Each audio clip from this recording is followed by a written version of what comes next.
chuckle. If you want to own physical media for the cool things in the box, like the cloth map and the memorabilia, that's legitimate for sure. Having cool shit to hang on your wall and put on a shelf and sort of flex that I was there. I did that. I owned absolutely 100%.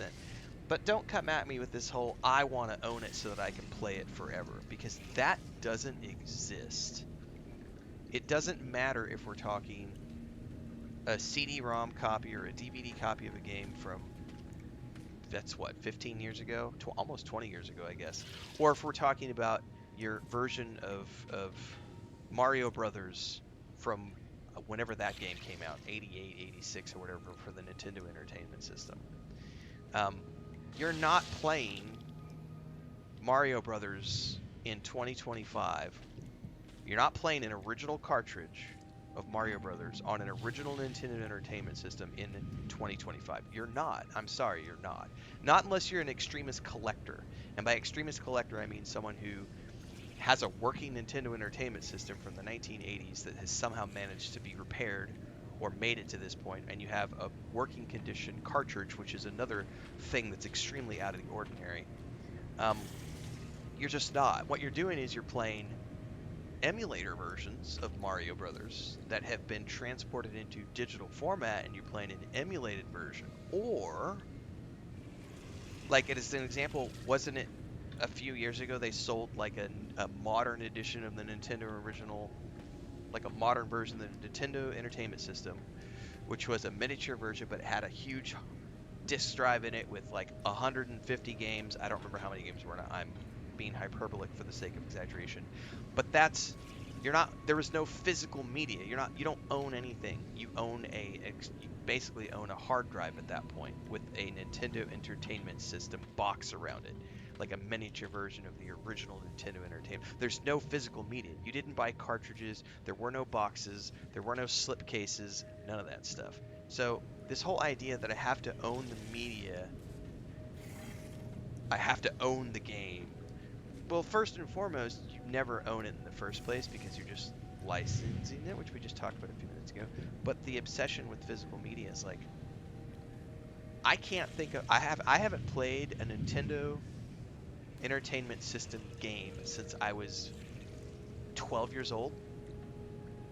I haven't played a Super Nintendo game since I was 15 or 16 years old. I haven't played a PlayStation 1 game since I was 22, 23 years old. I haven't played a PS2 game since I was 25 years old. I haven't played a PS3 game since I was 28, 29 years old. I haven't played a PS4 game since I was in my, late 30s. Like, the reality is gamers evolve with the platforms, and so we're playing on these modern platforms. We're not holding on to these things from 25 years ago. Anybody who claims that I have to own physical media, then why aren't you playing those games? Why aren't you playing your Mario Brothers on the original Nintendo Entertainment System? If you're so obsessed with owning physical media that you can play forever, then why the fuck aren't you playing that game forever? What's that? You like to play lots of new games? Well, then you're buying new games, and the evolution of new games is digital. It has been for 20 years. Like, the perfect example is that modern Nintendo Entertainment System that they sold, which had all those bundled games inside on a big disk drive. That's 100% digital. Like, again, owning collector's editions items is cool, but no one's playing physical copies of games from 40 years ago. Like, that's just not realistic.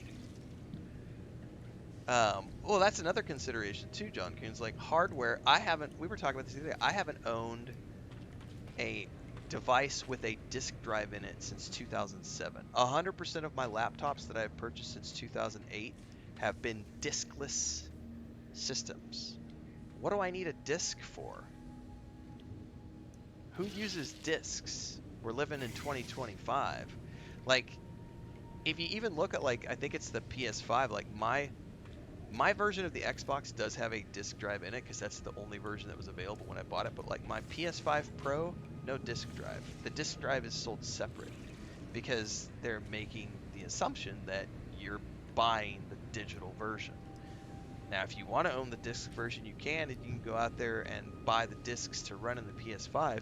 But those discs to run in the PS5, those are not going to be usable in 10 years, 15 years, because that disc format will become obsolete. Again, we don't still play on 1985 cartridges. We don't still play. When I listen to music, I do not listen to music on a vinyl or a cassette or a the hell with those those like they look like the cartridges that you would put in. I forget the name of those. We don't listen to music on CDs anymore at all. We don't listen to music on iPads anymore. Streaming is how 99% of people access music these days, is via streaming. That's just facts. Oh, but I still listen to vinyls. I still listen to You are a collector. That is different. And 8 tracks. Thank you, Barbarossa. That's what that's what I'm talking about. Exactly. Nobody's listening to music on 8 tracks anymore. You'll occasionally find some weird random dude on like TikTok who'll be like, I still have a perfectly working 8-track player and it rah, rah, rah, rah, rah. That's like one dude in a million. You know what I mean? Like, so owning physical media, okay, cool. You want to own it. Excuse me, you want to own a licensed copy. Make sure to make that distinction. You want to own a licensed copy of your games. That's cool. But just understand that in 15 years, 20 years, 30 years, 40 years, you're not going to be playing that game in that format. So just admit that you're doing it for the collector's items and that you're just doing it so that you can have a collection item to stick on your shelf. And then we'll admit that that's what you're really all about, because you're not actually about owning the game so you can play it forever. That is a myth. It is 100% a myth. Again, there might be one or two people out there. Somebody in chat just said, I still play my PS2 games on my PS2. You're the one in a million guys with an 8-track player that still works. I'm still going to play my 8-track music because that's the best format for music ever. I'm going to still play my PS2 games because that's the best format ever. That is one in a million. Like, those people are not the average gaming consumer. I don't know. I'm just saying. I have played every generation of games. I don't play old games. I play emulated versions of old games. I have legitimately went back and played 4 or 5 years ago. I went back and even 3 years ago, I played Indiana Jones and the Fate of Atlantis 3 years ago. Here's a great example of that. This is the perfect example to finalize the thoughts on this discussion. I played Indiana Jones and the Fate of Atlantis via a digitalized copy that I bought from GOG.com, right? The version that is sold through GOG.com has been it's been modified from the original version to run on a modern Windows operating system. Okay? If I tried to play that game on the original 3.5 discs or CD that it came on, whatever, I wouldn't be able to play it on a modern machine. I would have to have a 1990s computer with a 1990s series of disk drives, or I would have to buy specialty disk drives. But even then, the formatting of that game, graphically, we're talking the graphical format, because the game was meant to run at a specific resolution and a specific set of colors. My modern 4K monitor and 4K graphics card is not going to run a 1990s video game. It needs to have specialty compression techniques to modify that resolution to be able to be displayed on my modern machine and my modern operating system and my modern monitor, if you can say that 5 times fast. So I was able to play Indiana Jones and the Fate of Atlantis because someone else had taken the time to do all those programming things for me and allow me to play that game on a modern machine. But if I went to my physical copy of Indiana Jones and the Fate of Atlantis from the mid 90s, and I tried to play that game on a modern machine. It wouldn't work. Modern machines don't come with those drives available anymore. Those, I don't have DOS. Like, the DOS is not an operating system. You know what I mean? Like, it, it no, it just doesn't work like that anymore. Like, and that's the thing when people come up with this physical media thing. I'm like, you're wrong. You're flat out wrong. That I'm gonna own it and I can play it forever. Bullshit. Bullshit.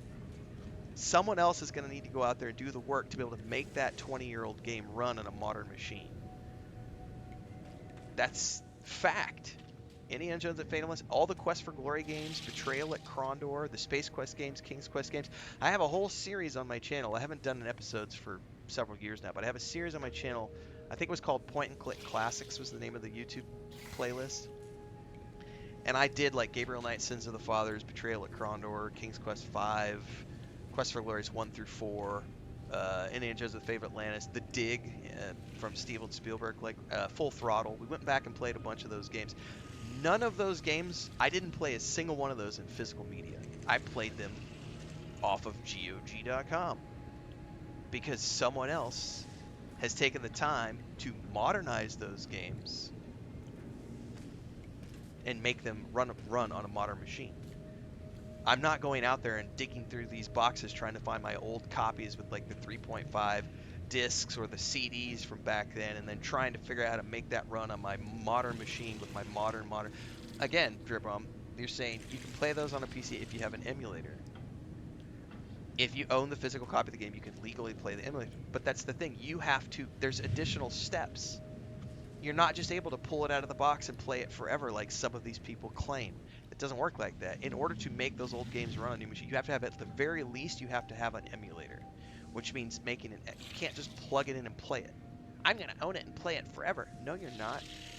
Someone else is going to have done the footwork to make it run on a modern machine, whether it's via an emulator or via something like GOG, where you're just going to play a digital version of the game 25 years later. Or 30 years later or whatever. Yeah, it's not, this whole I have to own physical media thing it's malarkey.